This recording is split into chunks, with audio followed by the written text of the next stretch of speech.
Merci Thomas, merci à vous de m'accueillir pour cette deuxième partie de la journée. Alors le thème de mon intervention, vous le voyez, anticiper pour réussir dans un monde en mutation. L'anticipation, c'est quelque chose que j'ai eu la chance d'apprendre dans mon ancien métier lorsque pendant presque 20 ans, j'ai été officier à la Légion étrangère d'abord, puis au service action de la DGSE et ensuite dans les forces spéciales. Anticiper pourquoi? Anticiper en fait pour réussir dans ce monde en mouvement, pour ne pas subir et comprendre de quoi est fait l'environnement et pour pouvoir se préparer à interagir avec lui le plus en conscience et le plus efficacement possible.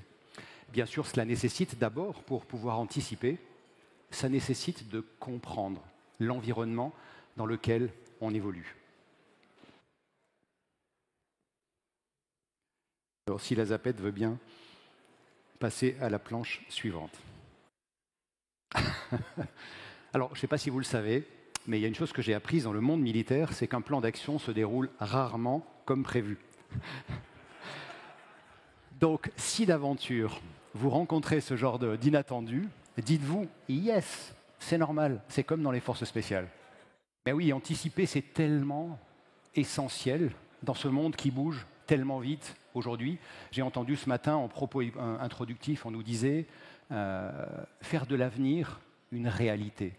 Mais oui, mais comment faire de l'avenir une réalité si, justement, je ne suis pas en capacité à anticiper? D'abord à rêver, comprendre mon environnement, et c'est par cela que je vais démarrer dans quelques instants. Une fois que j'ai compris mon environnement, c'est aussi avoir un rêve puissant, un rêve qui me guide en permanence vers l'étoile à atteindre. Et ce rêve, dans toutes les entreprises que nous accompagnons au cabinet, je vois souvent que ce n'est pas le rêve qui manque, mais c'est le partage de ce rêve au niveau de toutes les équipes. Regardez dans vos pharmacies, est-ce que dans vos officines, est-ce que tous vos collaborateurs et vos collaboratrices sont au courant du rêve, de votre vision, de qui vous voulez devenir avec votre équipe dans 5 ans, 10 ans, 15 ans? Et cela, ce que j'ai découvert en accompagnant les entreprises en transformation au fil de ces dernières années, c'est qu'on constate en permanence une dilution du sens. Vous avez beau dire les choses, au bout d'un moment, en fait, les collaborateurs oublient. Et c'est pour ça que c'est aussi important, non seulement, je le disais, de visualiser ce rêve, mais de le partager en permanence avec vos équipes, pour que chacun ait en conscience d'où nous venons, où nous sommes aujourd'hui et où nous allons ensemble pour faire de l'avenir une réalité. Une question que je voulais vous poser, Monsieur Crozetta. Dans un monde comme on le connaît actuellement, avec des crises multiples, elles sont politiques, elles sont sanitaires, elles sont militaires parfois, comment est-ce qu'aujourd'hui on assure, si je me mets dans le monde, dans la tête d'un pharmacien, tel qu'on en a un certain nombre dans la salle, comment est-ce qu'on peut justement se mettre en position avec ses équipes d'anticiper, et je vais plus loin dans ma question, comment est-ce qu'on peut essayer de faire en sorte d'acquérir les bons réflexes? Vous allez le voir, c'est une question extrêmement pertinente, Thomas. Vous verrez dans mon propos, en fait, de quoi je vais vous parler. Je vais vous parler essentiellement d'humain. Super, merci Thomas.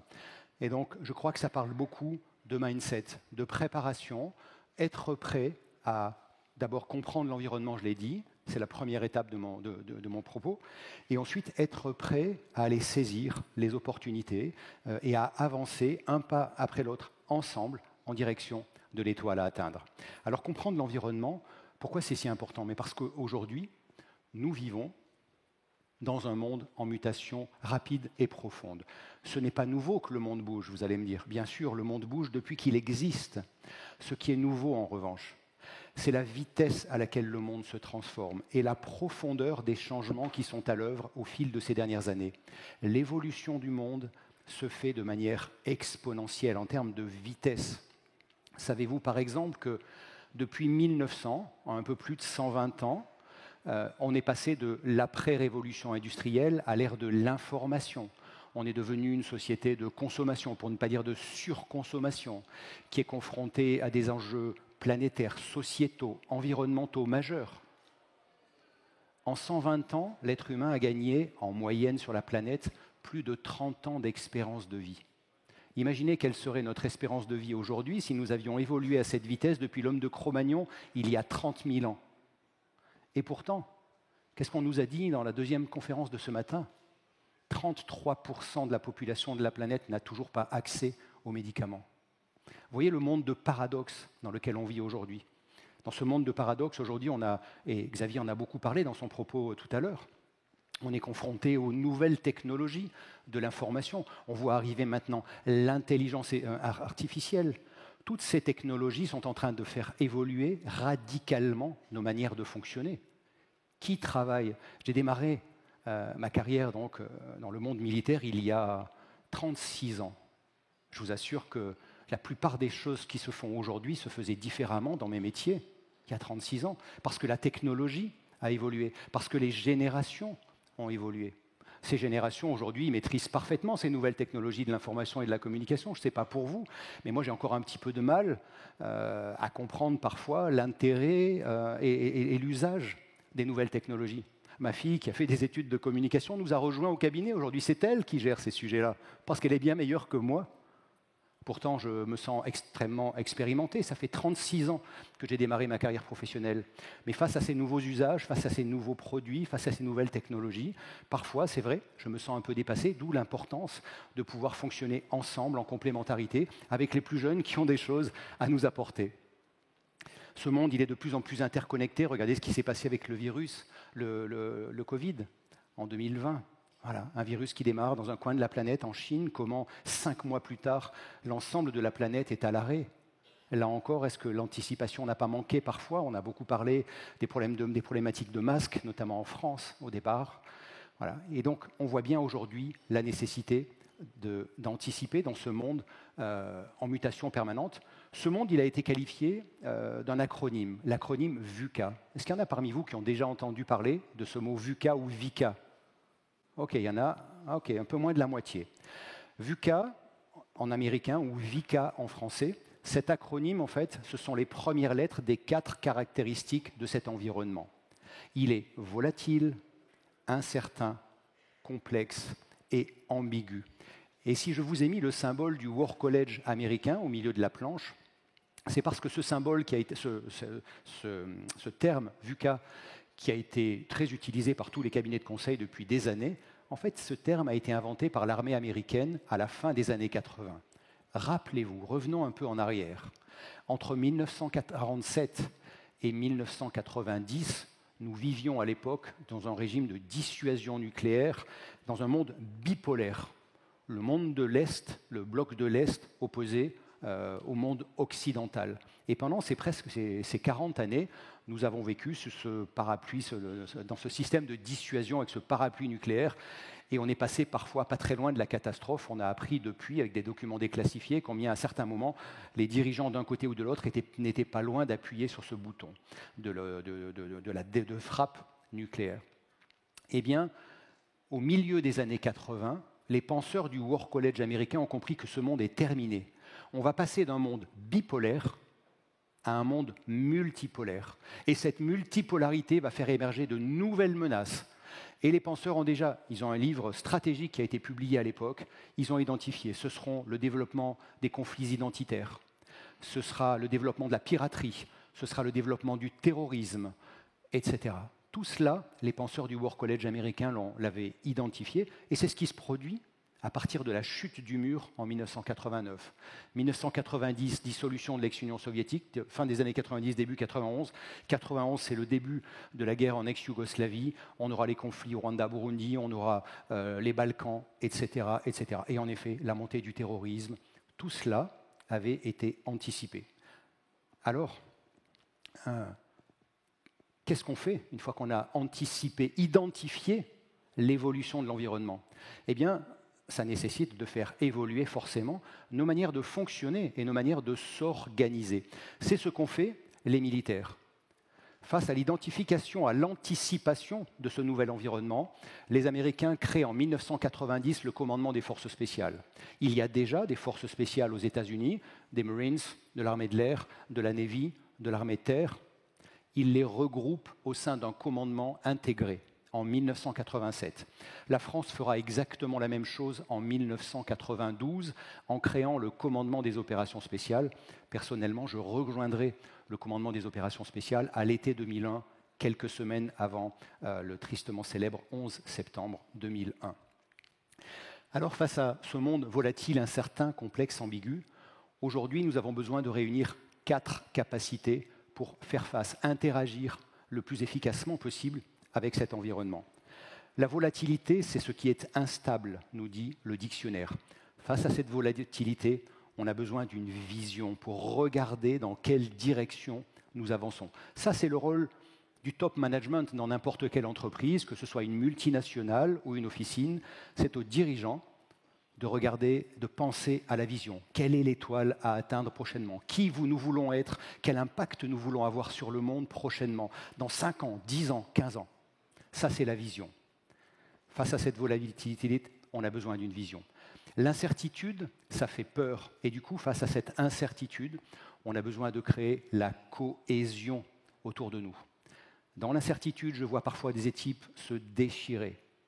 Et souvent, quand le niveau de confiance dans une équipe est très faible au départ, les tensions face à l'incertitude vont créer encore plus de dissension, encore plus de séparation, d'opposition, de défiance dans l'équipe. Là encore, c'est le rôle du dirigeant, dans cette période d'incertitude, de fixer le cap, la vision, et de créer les conditions de la cohésion. Il y a un lien direct, je l'ai appris de mon expérience militaire, il y a un lien direct entre confiance et performance. Ça, c'est aux dirigeants, c'est aux managers de créer les conditions de cette confiance et de cette cohésion. La complexité, c'est le monde du « et », ET, par opposition au monde du « ou ». Oui, dans la complexité, on a besoin de préparer pour anticiper. Et pourtant, regardez ce qui s'est passé tout à l'heure, on aura besoin de s'adapter parce que probablement le plan d'action ne se déroulera pas comme prévu. Donc on n'est plus dans le « ou », on est véritablement dans le monde du « et », ET, de l'inclusion. On fait avec, c'est le monde du paradoxe, le complexe. Et du coup, qu'est-ce que ça nécessite? Ça nécessite de développer l'agilité dans ces équipes. Ah oui, mais on avait dit qu'on faisait comme ça. Ah ben oui, mais l'environnement a changé, donc on va mettre un coup de barre à bâbord ou à tribord, sans perdre de vue l'étoile. Si on a parmi vous qui connaissent les règles ou la pratique de la navigation à la voile, vous avez beau avoir un point à atteindre, en fonction des courants et des vents, on va devoir tirer des bords, pour s'adapter à l'évolution de l'environnement, sans perdre de vue pour autant la vision. Et puis, face à l'ambiguïté, c'est ce qui est flou, c'est ce qui prête à confusion. Eh bien là encore, le rôle du dirigeant face à l'ambiguïté, c'est d'y mettre en permanence de la clarté. Et vous verrez, je vous montrerai un exemple tout à l'heure. Parfois, sans s'en rendre compte, dans nos manières de nous exprimer, dans les consignes que nous donnons à nos équipes, on n'est pas toujours clair. Oui, je te dis quelque chose, et moi, dans ma tête, c'est une évidence, mais on ne met pas tous les mêmes choses derrière les mêmes mots. Xavier disait tout à l'heure, la carte n'est pas le territoire. On est 500, il y a 500 cartes différentes du monde dans cette salle. Personne n'a tort ou raison, on a juste notre regard qui est le fruit de notre histoire, de notre expérience, de nos croyances, de nos blessures, de nos émotions, etc. D'où l'importance, en tant que dirigeant, de mettre en permanence de la clarté. Une fois qu'on a compris cet environnement, alors on a besoin effectivement d'anticiper pour faire émerger un futur choisi. Anticiper pour quoi faire? Eh bien voilà, pour ne pas subir, en effet, et pour pouvoir réussir dans ce monde en mutation rapide et profonde. L'anticipation, elle a permis un certain nombre de beaux succès. Je vous ai cité tout à l'heure l'exemple du SOCOM, le commandement des forces spéciales américaines, ou du COS, le commandement des opérations spéciales françaises, qui, chacun, pour l'un à la fin des années 80 et pour l'autre au tout début des années 90, en partant de cette anticipation de l'environnement, ont créé ces organisations qui sont extrêmement adaptables et adaptées à ce nouvel environnement mondial. On a un autre exemple dans un monde complètement différent, de grands succès liés à l'anticipation, c'est le Cirque du Soleil. Quels sont ceux parmi vous? Il y en a parmi vous qui connaissent le Cirque du Soleil? Ouais, vous êtes nombreux à en avoir. Ok. Je ne sais pas si vous avez fait cette expérience, mais c'est assez magique, le Cirque du Soleil. Ils ont révolutionné le monde du cirque. Et comment ils démarrent? Ils démarrent en 1980. C'est un groupe de Québécois qui n'ont pas beaucoup d'argent. Ce sont en fait des artistes de rue. Mais ils ont déjà identifié le déclin du cirque. Voilà, de moins en moins de personnes vont au cirque en 1980. Qu'est-ce que je veux dire par déclin du cirque? Quand j'étais enfant, il y avait des tas de cirques en France avec des tas d'animaux. Et dès que les cirques passaient dans les villes, ça rameutait, la ville entière remplissait le chapiteau. Dans les années 80, ça n'est plus le cas. Voilà, les cirques ne remplissent plus les salles, pour plein de raisons. Et donc ces artistes de rue l'ont identifié, et partant à la fois de leur manque de moyens et aussi de leur compréhension de cette évolution de l'environnement, ils créent un nouveau spectacle.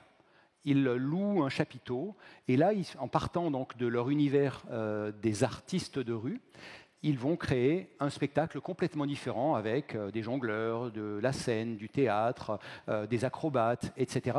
Et en revanche, en racontant une histoire et en mettant beaucoup de moyens autour de la scénographie.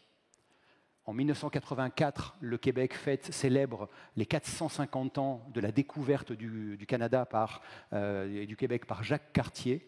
À cette occasion, le Cirque du Soleil crée un grand spectacle avec cette scénographie particulière, cette histoire qu'il raconte, sans animaux, mais avec des jeux de lumière extraordinaires et vraiment une histoire racontée.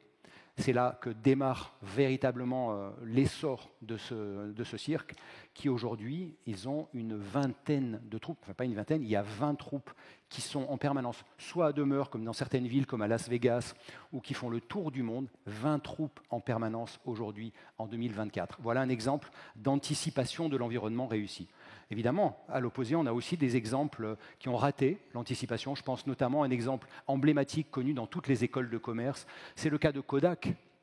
Kodak, en 1975, découvre la technologie numérique. Kodak, le spécialiste du film, comment on appelle ça, les pellicules de film. Alors, pas seulement le Polaroid, l'argentique, voilà, pardon. Spécialiste de l'argentique, en 1975, ils découvrent la technologie numérique, et là ils se disent, oulala, d'abord on n'y croit pas trop, mais si jamais ça se développe, on va se tirer une balle dans le pied, donc on n'en veut pas. Ils identifient quelque chose qui potentiellement peut être une nouvelle étoile, ils la mettent de côté. Un certain nombre de leurs collaborateurs quittent Kodak, vont développer le numérique ailleurs. Kodak prend du retard, et en 2000, c'est le boom du digital, de la photographie numérique. Kodak ne sait pas prendre ce virage. En 2012, c'est le dépôt de bilan. Ils sont en liquidation judiciaire. Voilà un exemple d'anticipation non réussie. Alors, anticiper, qu'est-ce qu'on anticipe ? En fait, on cherche à anticiper, à comprendre l'évolution de l'environnement, quels sont les risques, quelles sont les menaces, les opportunités, etc. On ne va pas faire un cours de stratégie ici. Il existe plein de matrices différentes pour anticiper l'avenir. En voici une, c'est l'exemple de la matrice de Porter qui permet d'analyser, faire l'analyse stratégique d'un marché. On regarde quels sont les nouveaux entrants, etc., etc. Ça se fait, cette réflexion stratégique, elle se fait bien sûr dans une entreprise, quelle que soit sa taille, au niveau de ce qu'on appelle aujourd'hui souvent le top management. Bien sûr qu'elle est importante, cette vision stratégique, et y compris en utilisant des outils qui nous permettent, après avoir mieux compris notre environnement, de commencer à poser des options pour la suite. Mais cette étape de la vision stratégique, elle est insuffisante si elle s'arrête là. Pourquoi ?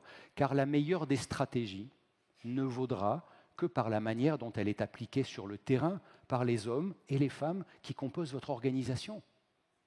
Vous pouvez avoir une idée de génie, si cette idée de génie n'est mal appliquée par vos collaborateurs et vos collaboratrices, ce sera un flop. Pas forcément parce que l'idée n'était pas bonne, mais parce que la manière dont la stratégie est mise en œuvre n'est pas adaptée. Et donc ça invite sacrément, une fois qu'on a pensé une stratégie pertinente, à regarder comment on va embarquer nos collaborateurs pour créer cette émulation, leur donner les moyens de faire que cette stratégie devienne une réalité concrète perçue par le client avec une vraie valeur ajoutée. Et c'est là que prend tout son sens cette notion de faire émerger un futur choisi pour ne pas, au contraire, subir l'avenir. Et alors, c'est rigolo parce qu'on a les mêmes sources. Xavier, tout à l'heure, a cité plusieurs fois cette citation de Peter Drucker. La meilleure façon de prédire l'avenir, c'est de le créer. Et comment on fait pour faire émerger, créer cet avenir et pour le faire émerger, ce futur choisi ? D'abord en devenant une organisation apprenante, car ce n'est pas en faisant un peu plus de la même chose que dans ce monde VUCA, on peut réussir. Et ensuite, en élevant le niveau de maturité de nos équipes. Alors devenir une organisation apprenante.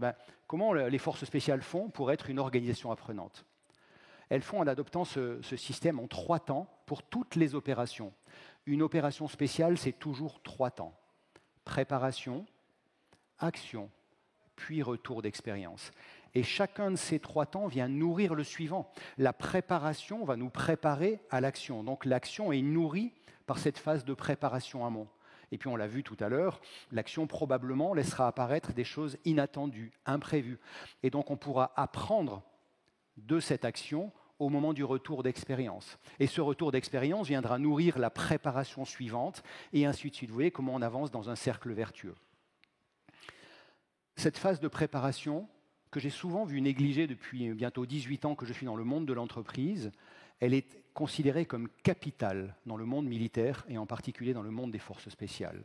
Et je peux vous dire que souvent dans mon expérience, et notamment en entreprise, plutôt particulièrement en entreprise, chaque fois que j'ai vu souffrir une équipe sur un projet, 9 fois sur 10, la préparation avait été défaillante.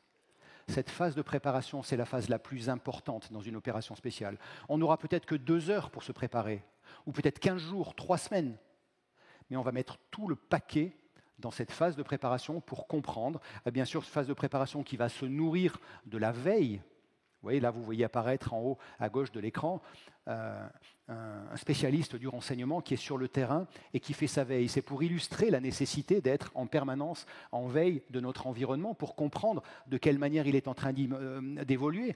Puisque dans ce monde VUCA, ce qui est vrai maintenant ne le sera peut-être pas demain, après-demain, dans un mois. Et donc, ça nécessite d'être en permanence en train de veiller, de guetter ce qui se passe autour de nous pour essayer de garder ce temps d'anticipation, ce temps d'avance. Et donc cette phase de préparation, elle va consister à chercher à identifier, alors pour les militaires, c'est quelle est la nature, le volume, l'attitude de l'adversaire, quels sont les aléas du terrain que nous allons rencontrer, quelles sont les évolutions météo dans les prochains jours et dans les créneaux pendant lesquels va se dérouler l'intervention, quels sont les principaux risques, quelles sont les menaces, quelles sont les opportunités éventuellement qu'on pourrait saisir, etc., etc.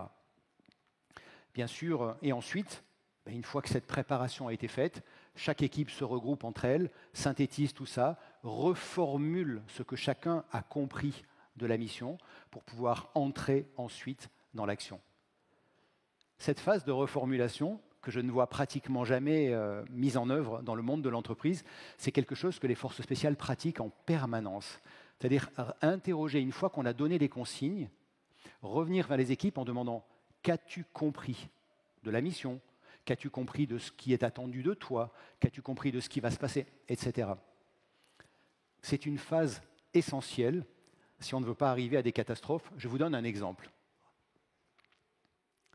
C'est une courte vidéo d'un exercice qui est fait dans une entreprise. And it'll be an exercise. Voilà, ce sera un exercice. Between one another. So Harrison, if you don't mind going first, Harrison, si step tu veux up here bien, on this chair tu vas and passer close your premier. eyes. Mets-toi debout sur la chaise, ferme tes yeux. And then everybody fill in. Tout le monde remplit l'espace. And we're going to ask you to fall. On va te demander de tomber. They will catch you. Et ils te You rattraperont. have to trust us. I'm Tu dois leur faire gonna count to confiance. 3. Just Juste relax. compter jusqu'à Fall. 3 et te relaxer. Okay? 1, 1, 2, 2, 3. No, 3. wait, no, no! Si vous craignez que les consignes que vous recevez ne soient pas toujours claires, ou que les ordres que vous donnez vous-même soient clairs dans votre tête, mais pas forcément dans celle de la personne à qui vous les donnez, je vous invite à pratiquer sans modération la reformulation. Et la reformulation, ce n'est pas ce que moi j'ai fait quand j'étais jeune officier à la Légion étrangère, où je n'avais pas encore appris tout ça. C'est pas « est-ce que tu as compris ?»« Oh, oui, mein lieutenant !» Mais il y a un grand point d'interrogation sur son front. En fait, il n'a rien compris. Mais à la Légion, impossible n'est pas Légion. Donc il dit « oui ». Tu veux que je répète? Ah oui, mein lieutenant. Ah. Donc la bonne question, c'est jamais une question fermée. Est-ce que tu as compris? Je ne sais pas en fait ce qu'il y a. Mais qu'as-tu compris? Bingo. Voilà. Et là, on s'assure que, OK, on est bien en phase et maintenant tu peux rentrer. Je sais que je peux te faire confiance et que tu peux rentrer dans l'action.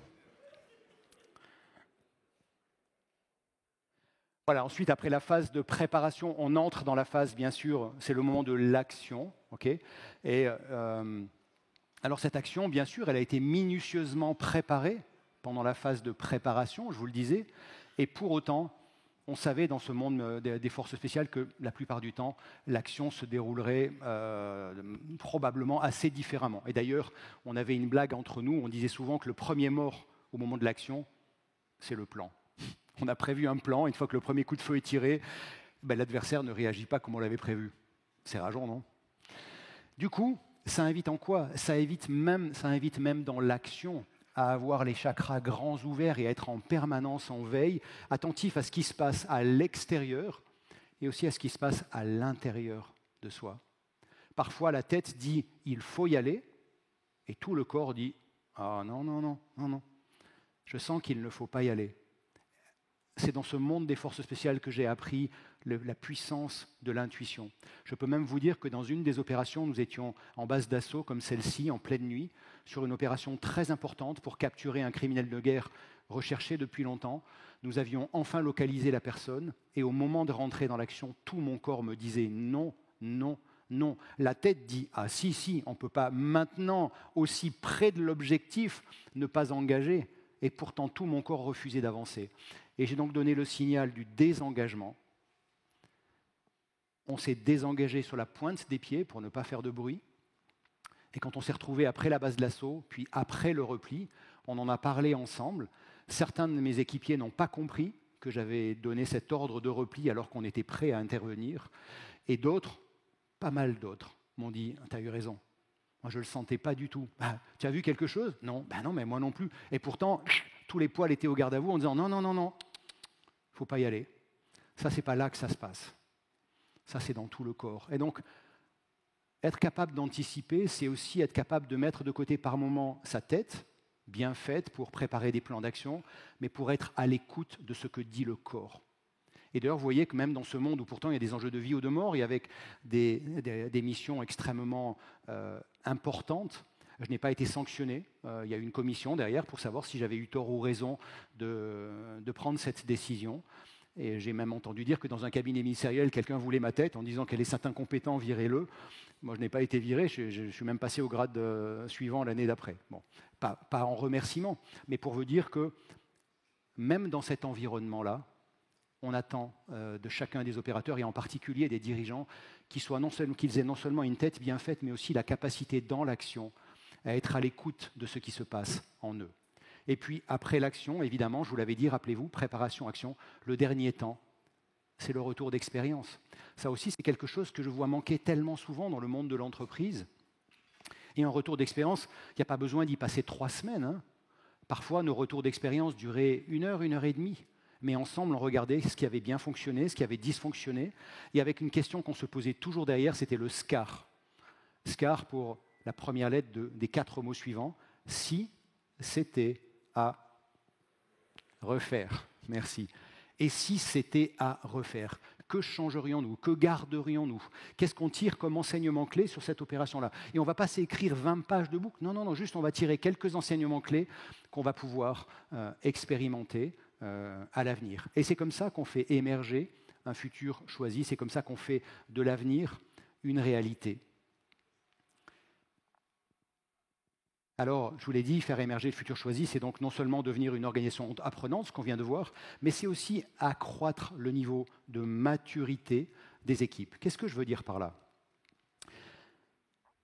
Il y a un principe, si je devais vous résumer comment fonctionnent les forces spéciales en une seule planche, ce serait celle-ci. Ce principe intangible dans les forces spéciales, il est le suivant: responsabilité, liberté, solidarité. Qu'est-ce que ça signifie? Responsabilité parce qu'à tous les niveaux de l'organisation, chaque personne est responsabilisée. Oui, oui, pas seulement le leader. Chaque coéquipier est responsabilisé. Quand vous avez un nouvel équipier qui rejoint l'équipe, il est tout jeune, il vient à peine d'être formé, il a très peu d'expérience, on lui donne des responsabilités. Évidemment, on ne veut pas le mettre en danger, on ne veut pas non plus se mettre en danger, donc on ne va pas lui donner les mêmes responsabilités qu'une personne qui est là depuis 10 ans. Vous êtes d'accord avec ça? Mais on le responsabilise. Et cette responsabilité, comme on insiste beaucoup sur l'importance que ces personnes soient responsabilisées, eh bien, elle les fait grandir. Et vous voyez, si j'intervenais en anglais, les anglo-saxons pourraient traduire, ou j'aurais pu avoir envie de traduire responsibility par accountability, c'est-à-dire tu es comptable, redevable de ta mission. Eh bien, les Navy SEALs, ils ne parlent pas de responsibility, ils ne parlent pas de accountability, ils vont plus loin. Ils parlent d'ownership, de propriété. Tu es propriétaire de tes missions. Même si c'est une petite mission, tu en es propriétaire. Et on t'accompagne pour cela, pour devenir responsable et comprendre que tu ne peux pas partir en congé sans t'être rassuré que ta mission était sur les bons rails, etc. Tu ne peux pas voir ta mission en danger sans avoir levé la main et avoir dit ah, « j'ai besoin d'aide, je suis en difficulté, et voilà ce que je propose ». Tu ne peux pas laisser comme ça ton projet sans en prendre soin comme ton bien le plus précieux. C'est ça, l'ownership, la propriété. Et c'est ce qui est fait à tous les niveaux de l'organisation, là où souvent, dans beaucoup d'entreprises, je vois que les leaders sont très, très, très, très responsabilisés, et parfois les équipiers, beaucoup moins. Parce qu'à force de leur dire « fais ci, fais comme ça », ben, ce n'est pas responsabilisant, ça c'est même déresponsabilisant. Et ça nous conduit à la deuxième pointe du triangle, la liberté. Il existait, ça n'existe plus aujourd'hui, mais quand j'ai commencé ma carrière militaire, il existait des officiers d'état-major. Ces officiers rédigeaient, vous aviez une division qui était engagée sur le terrain, puis il y avait les officiers d'état-major qui rédigeaient l'ordre et qui l'envoyaient ensuite à la radio aux unités qui allaient être engagées à leur tour. Mais si quelqu'un était venu dans les forces spéciales en leur disant « voilà votre mission et voilà votre ordre d'opération », les gars lui auraient dit « tiens, tu reprends ton ordre d'opération, les preneurs d'otages sont retranchés dans la grotte à 1 kilomètre. Vas-y. » Non. Dis-nous quoi ? Quelle est la mission ? Dis-nous pourquoi ? Quelle est la finalité ? Précise-nous le cadre de contraintes, les impératifs, les limites, les moyens que nous allons avoir à disposition, etc. Et ensuite, stop. Laisse-nous décider, nous, comment nous allons nous organiser pour remplir la mission. Ça aussi, c'est extrêmement vertueux parce que c'est très responsabilisant. Quand tu dis à un équipier « fais ça et fais-le de telle manière », comment tu le fais grandir là ? La personne ne grandit pas. Et donc, sans m'en rendre compte, et moi j'ai pratiqué ça comme jeune officier pendant des années, mais sans m'en rendre compte, j'infantilisais mes collaborateurs, parce que c'est moi qui décidais en permanence comment ils devaient pratiquer. Les faire grandir, c'est leur donner la mission, leur donner le cadre, leur donner la finalité, et leur dire maintenant, dis-moi comment toi, tu vas t'y prendre pour remplir la mission. Bien sûr, je viendrai contrôler parce que la confiance n'exclut pas le contrôle. En tout cas, c'est ce que j'ai appris dans le monde militaire, parce que l'erreur est humaine, donc ça mérite d'aller contrôler, parce que tu sais peut-être pas tout faire du premier coup, mais c'est comme ça que petit à petit, tu vas devenir de plus en plus performant, à force d'apprendre, de trouver les solutions, d'être accompagné pour ça, et ça aussi, c'est responsabilisant. Et puis la dernière pointe du triangle, c'est la solidarité. Alors ça arrive en général assez peu dans les toutes petites structures, mais je vois encore parfois dans la première entreprise dans laquelle j'ai travaillé, j'étais stupéfait de voir les rivalités qu'il y avait entre les équipes. Comment est-ce qu'on peut ensemble atteindre des objectifs si déjà les équipes sont antagonistes et se tirent dans les pattes les unes envers les autres ? La confiance, vous le disiez tout à l'heure, il y a un lien direct entre confiance et performance. Et tout ça, évidemment, eh bien, ça s'appuie, ça vient se porter, se coller sur le sens, qui guide en permanence les actions. Rappelez-vous, c'est pour ça que c'est aussi important quand on est dirigeant, quand on est leader, même d'une petite équipe, de rappeler en permanence la vision, vers où nous avançons, parce que les équipes finissent par l'oublier. Or, chaque action doit être guidée par le sens.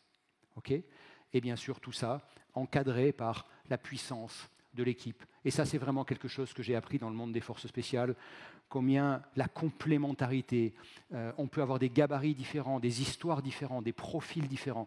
À partir du moment où on met notre talent individuel au service du projet collectif, parce qu'on a compris quelle était la vision, parce qu'on nous donne les moyens de grandir ensemble, de s'appuyer mutuellement les uns sur les autres. Mais moi, une équipe qui est capable de faire ça, je l'emmène au sommet de l'Everest. Ou on y va ensemble au Kilimandjaro, si vous voulez. Et puis une chose que j'ai apprise à l'armée, que je ne soupçonnais pas quand j'étais jeune, parce que, étant enfant, moi j'ai pratiqué que des sports individuels, du ski, des arts martiaux, etc., que des sports individuels. Je sentais bien qu'on allait sûrement plus fort et plus loin en équipe, mais j'étais convaincu qu'on allait plus vite tout seul. Et c'est ce que j'ai fait jusqu'à ce que j'arrive à l'armée.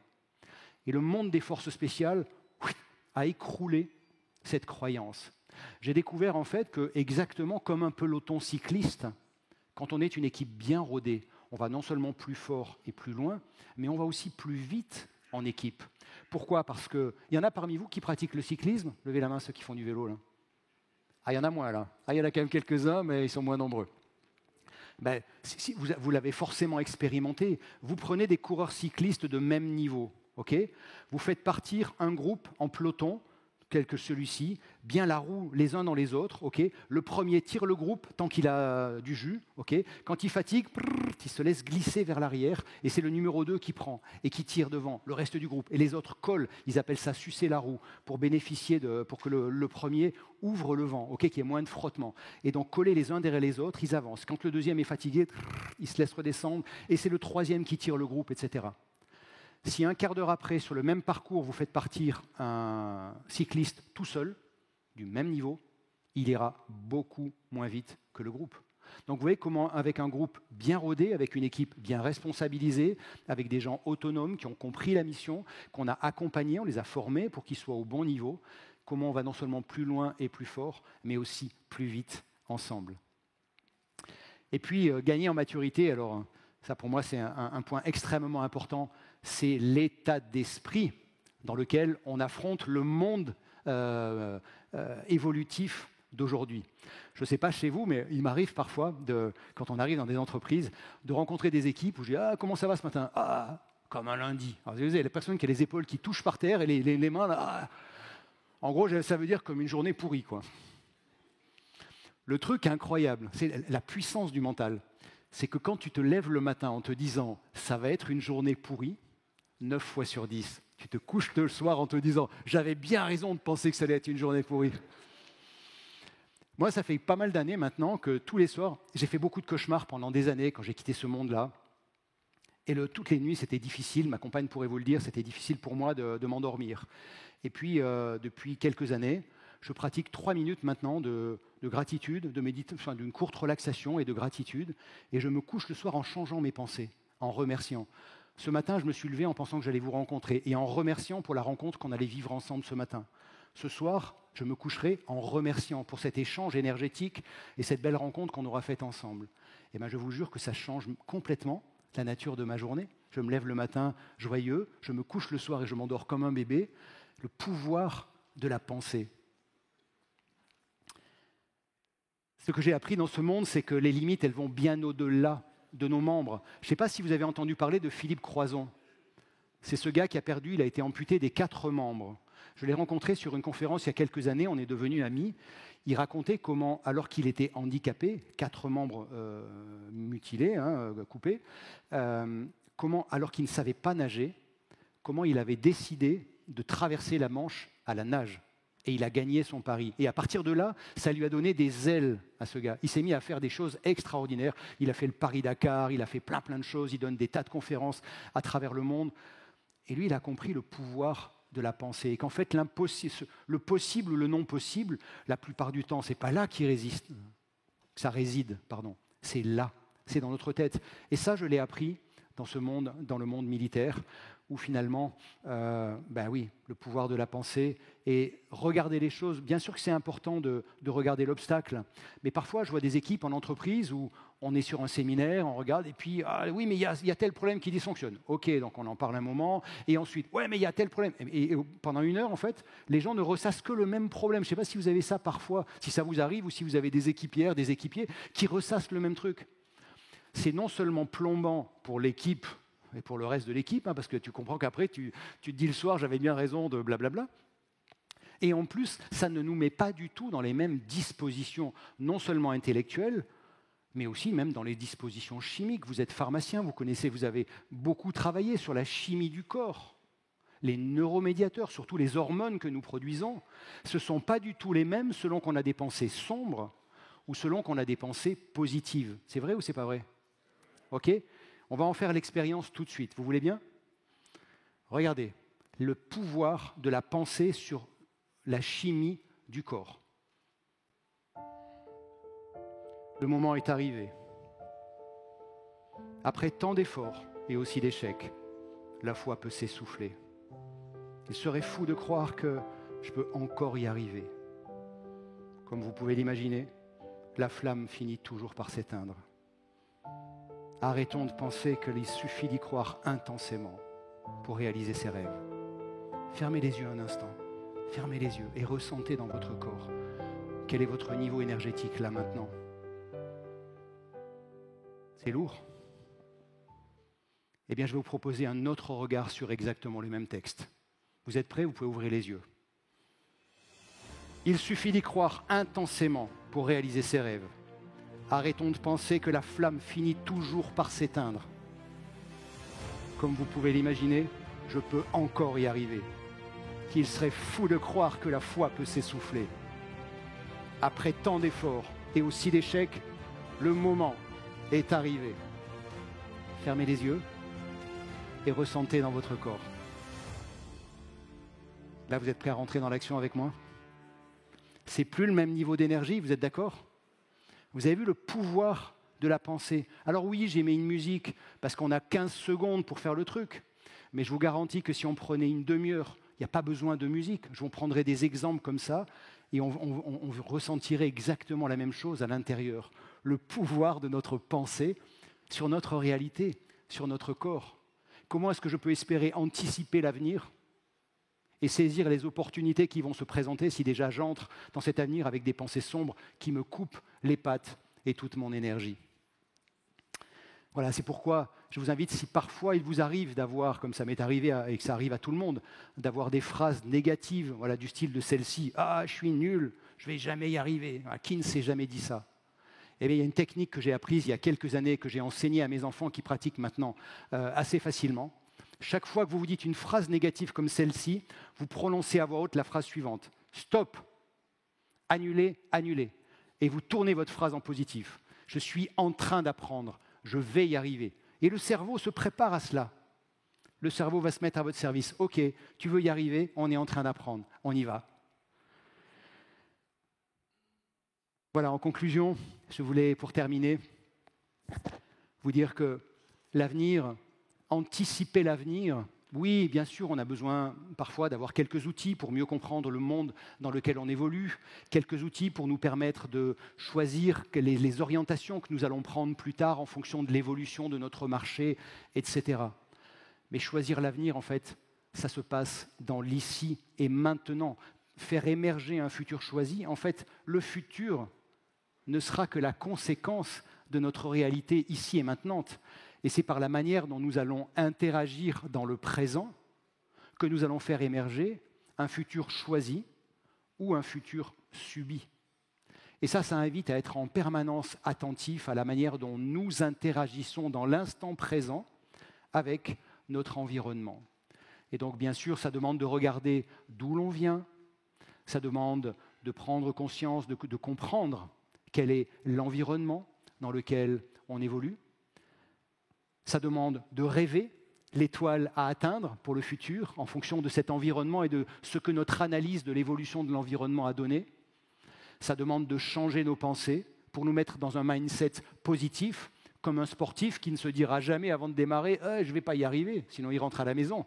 Mais se mettre dans un état d'esprit de sportif « je suis en train d'apprendre et je vais y arriver ». Ça demande aussi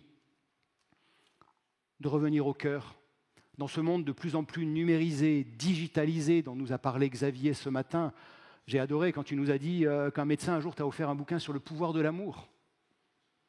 Je ne sais pas si l'amour guérit tout. Ce que je crois, c'est que ça guérit bien des blessures et que la chaleur humaine, et vous êtes au contact de gens qui souffrent.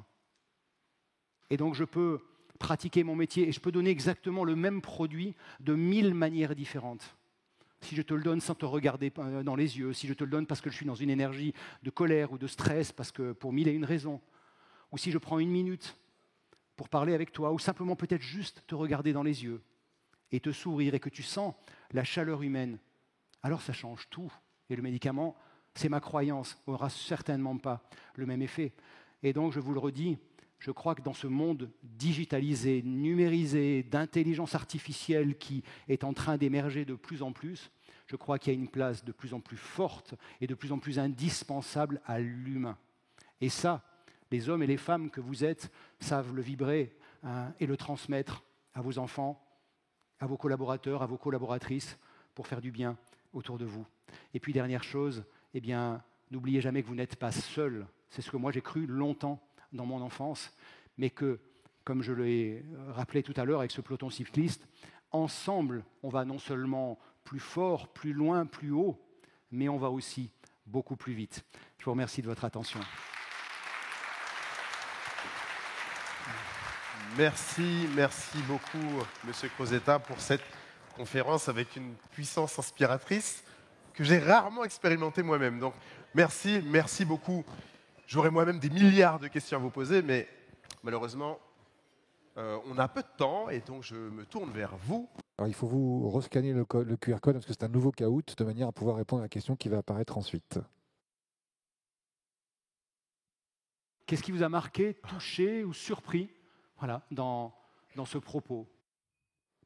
La force de la pensée positive, la puissance de la pensée positive. Il y a beaucoup de choses sur la pensée positive, l'anticipation et la préparation. Oui, vraiment. Combien d'équipes souffrent par manque de préparation? L'espoir qu'on puisse toujours réussir. Croyez-moi, la foi était tellement puissante, je ne serais pas là pour vous en parler aujourd'hui si je m'étais dit, à chaque fois qu'on allait sauter en territoire hostile, en pleine nuit, où on avait très peu d'informations, on ne savait pas comment la situation avait évolué entre-temps, si je m'étais tourné vers mes hommes en leur disant « je crois qu'on va tous mourir », je ne serais sûrement pas là pour vous en parler aujourd'hui. Donc oui, la puissance de la foi, bien sûr, la foi en la réussite, l'importance de l'équipe, bien sûr, mais oui, vous l'avez compris, on va plus fort, plus loin et plus vite ensemble. Faire confiance à ses collaborateurs, oui, 1000 fois oui. 1000 fois oui. Souvent, dans l'inconscient collectif, en fait, ça n'est plus vrai aujourd'hui, mais quand j'étais jeune, les films qu'on nous montrait sur l'armée, c'était que des gars en train de hurler sur d'autres. Comment tu crées de l'intelligence collective si tu passes ton temps à hurler sur tes équipes? Ce ne sont pas des bébés, ce ne sont pas des chiens. Donc ça ne veut pas dire être des bisounours et les caresser dans le sens du poil, mais renforcer la confiance. Et je vous le disais tout à l'heure, pour moi, la confiance n'exclut pas le contrôle. Alors certains ne sont pas d'accord, moi je considère que l'erreur étant humaine, je ne fais jamais dérouler un projet sans avoir eu des étapes de contrôle. Mais dans quel esprit je fais le contrôle? Comme un petit chef qui vient enquiquiner, ou dans l'esprit de s'assurer qu'on est bien en train d'avancer en direction de l'objectif ensemble, et pour regarder ensemble comment tu pourrais encore grandir en apprenant de ce que tu viens de faire. Succès comme échec. Et vous savez, en parlant d'ailleurs de retour d'expérience, dans mon expérience militaire, dans ma carrière, le retour d'expérience dont nous avons tiré le plus d'enseignements, ce n'était pas d'un échec, c'était d'un succès. Une opération d'arrestation d'un criminel de guerre en ex-Yougoslavie. Après les accords de Dayton, donc le pays n'est plus en guerre. On va être largué dans ce pays qui est plus en guerre, où il y a déjà des forces de sécurité.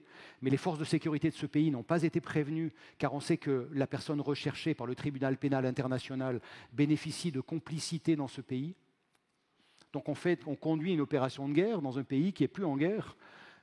Les forces de sécurité peuvent se retourner contre nous à tout moment. On a intérêt à être extrêmement dans un discernement très serré quand on va engager le tir, parce qu'il n'est pas question d'avoir des dégâts collatéraux. Au final, je vous le fais court, l'opération est un succès, il n'y a pas un coup de feu tiré.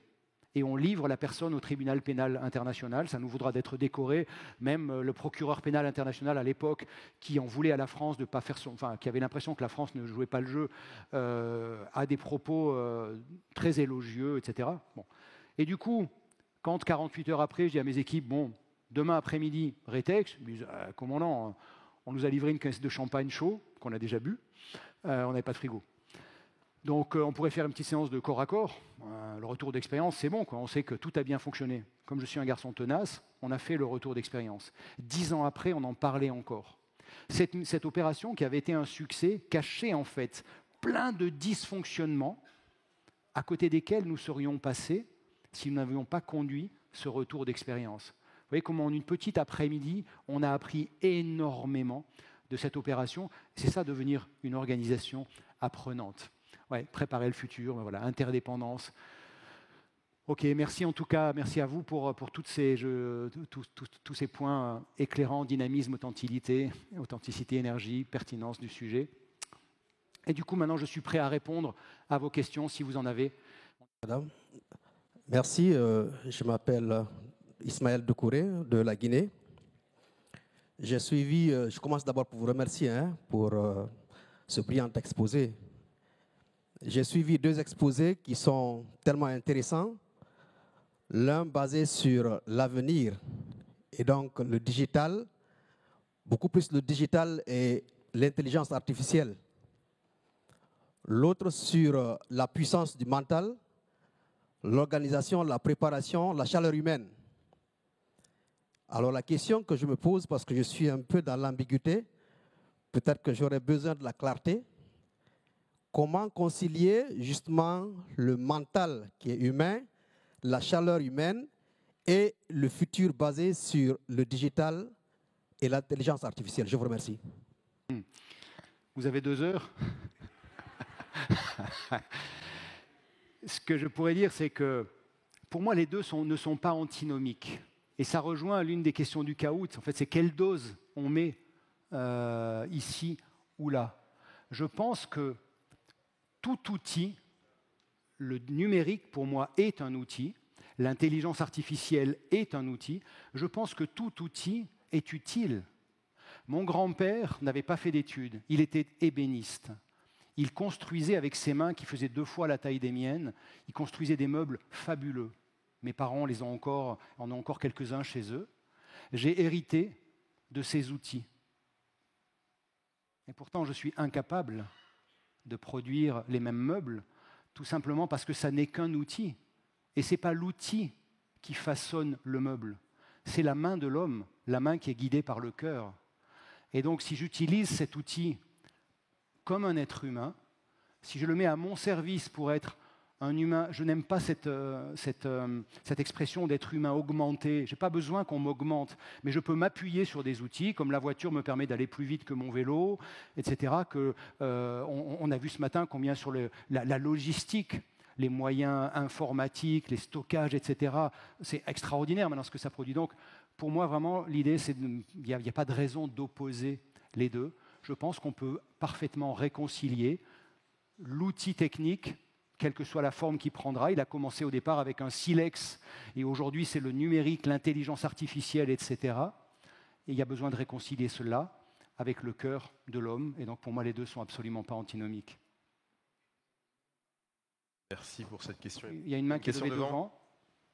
Merci beaucoup pour cette présentation. Ce que j'observe, c'est que maintenant, peu importe l'industrie, tout est une histoire de mindset. En fait, maintenant, les réponses à toutes nos questions sont à l'intérieur de nous. Et je voulais vous remercier UbiPharm pour le choix de ce sujet et cette conférence. Et moi, en fait, ce n'est pas réellement une question, mais beaucoup plus peut-être une recommandation afin d'atteindre ce niveau de conscience et ce niveau de sensibilité. Je pense qu'il est intéressant pour que chacun de nous ait une activité artistique dans sa vie, parce que l'art, il augmente la sensibilité, l'empathie et surtout, il augmente notre créativité. Et cette créativité, c'est une maintenant compétence importante pour bien utiliser cette nouvelle intelligence artificielle générative. Et merci beaucoup. Merci pour cette Merci remarque. à vous. Et bien sûr, oui, toutes les activités artistiques sont aussi une manière de travailler notre cerveau droit. Et pas seulement d'utiliser la partie cerveau gauche. Et là encore, vous voyez, l'être humain est bien fait. On a 2 hémisphères à notre cerveau. Une partie qui traite toute la partie analytique, rationnelle, etc. Le cerveau gauche qui permet de faire des plans d'action extraordinaires, de créer des médicaments. Et puis on a la partie cerveau droit qui permet de s'adapter à notre environnement, de s'adapter à l'imprévu, qui est cette partie créative, nourrie par les activités artistiques et par d'autres. Et bien sûr que l'avenir... l'avenir, il sera ce que nous en ferons, nous, les êtres humains, en nous appuyant sur les outils à notre disposition. Il y avait une dernière question. Monsieur Mangwa, allez-y. En fait, ce n'est pas une question, c'est un remerciement aux 2 conférenciers que sont M. Schneider et M. Crozetta. Je crois que vous nous avez donné 2 bons exposés et je crois que vous nous avez enrichis. Et en tant que responsable du groupe, je tenais à le dire au nom de toute mon équipe, que nous sommes vraiment très heureux de cette conférence. Merci. Merci beaucoup. Merci.